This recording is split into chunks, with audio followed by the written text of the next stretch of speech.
RTF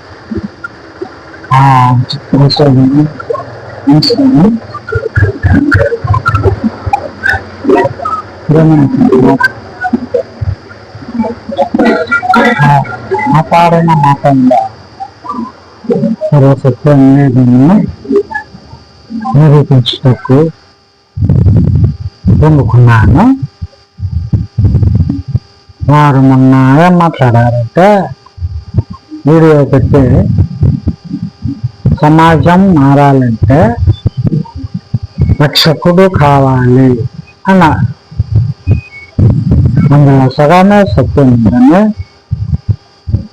క్రీస్తు సంఘమునకు సర్వ సంపూర్ణ సత్యము తెలియజేయాలని నేను నా ఎంతో సహాయపడుతున్నాను.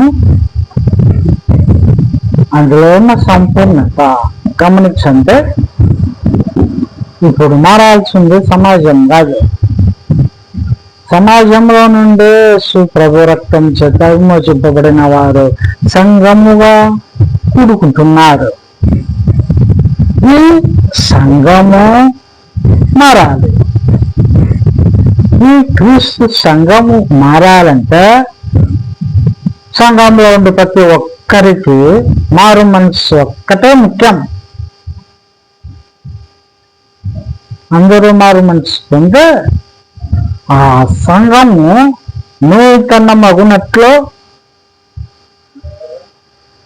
సంపూర్ణ సిద్ధి పొందినట్లు కర్మలు ప్రార్థన మొదలుగుట.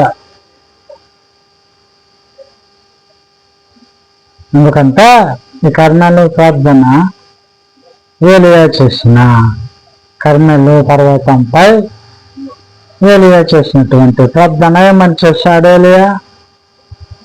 అప్పటికే జబేలు ఇశ్రాయేలు వారికి రానింది. ఎప్పుడైతే మా ఇశ్రాయేలు రాజు అయిన ఆహాబును పెళ్ళాడిందో అప్పటి నుంచి యెహోవా దేవుడు కాదు యెహోవా దేవుడు కాదు, బయలే దేవుడు, నిజమైన దేవుడు బయలే అని చాటింపు చేయించి వందలాది మంది అబద్ధ ప్రవక్తలను పోషించింది, చాటింపు చేయించింది. అంత మాత్రమే కాదు, యెహోవా ప్రవక్తలను చంపించింది. ఇలాగున అల్లర్లు పుట్టేసరిక ఇశ్రాయేల్ వారి సమాజం భ్రష్టపట్టిపోయింది. అప్పుడు ఏలియా ప్రవక్త ఒక్కడ మహారోషము గలవాడై, నిజమైన దేవుడు ఎవరో తెలుసుకుందాం రండి చెప్పి కర్నూలు పర్వతం పైకి రమ్మని పిలుపునిచ్చింది. అక్కడ ప్రార్థించి ఆకాశం నుండి అగ్ని కురిపించి యెహోవా బలిపీఠాన్ని రగులుకొచ్చేసి దేవుడు చేసిన అద్భుతం ఇప్పుడు మనకు కావాలి. ఇప్పుడు ఈనాటి క్రీస్తు సంఘం సంపూర్ణతలోకి దాటుకోవాలి. సంపూర్ణ సిద్ధి పొందాలంటే సంఘంలో జబ్బులు, కార్యాలు, క్రియలు జరగకూడదు, కనిపెట్టాలి. దాని పని, దాని మాటలు, దాని కథ, దాని ప్యాషన్ మొత్తం లేఖనం స్పష్టంగా చెప్పింది. కాబట్టి మనకు రక్షకుడు ఏనాడో దొరికినాడు. రక్షకుడు లేకుండా మన సంఘం కూడుకోవాలా? సంఘం లేదు. ఆయన ఇచ్చిన సంఘం, ఆయన ఇచ్చిన బోధకులు, ఆయన ఇచ్చిన ప్రబోధ, ఆయన ఇచ్చిన రక్షణ, ఆయన ఇచ్చిన స్వస్థత మనం నాడే అనుభవిస్తానం.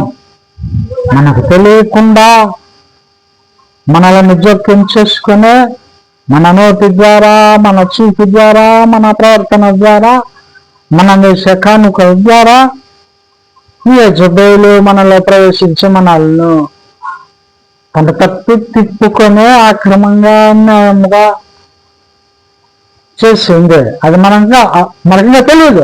అప్పుడు మన కళ్ళు తెరవబడాలా, మన కళ్ళు మూయబడి ఉన్నాయి అనే మాట మాత్రం సత్యం. మన మనోన్నతం తిరిగి తెరవబడ, మనం తిరిగి మారుమలుచుకుంటే కర్మల ప్రార్థన మొదలు పెట్టినప్పుడు దేవుడు ఏంటన్నా అగ్నిని కురిపిస్తాడు. దేవాగ్ని అయి ప్రతి ఒక్కడు దేవాగ్ని అయి మండుకోగలుగుతాడు. అతనిలో దేవాగ్ని మండుతుంది. మంటతో దేవుని స్థుతించి దేవుని సంతోషపెట్టగా అప్పుడే మార్పు వస్తుంది. నువ్వు యెజబేలు పనిచేస్తాంది, నువ్వు యెజబేలుతో యుద్ధం చేయాలి. ఇదే సత్యం.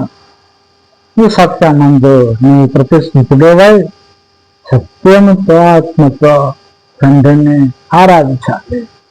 వాక్యం వారిని ప్రబోధించిన గాక. ఆమేన్.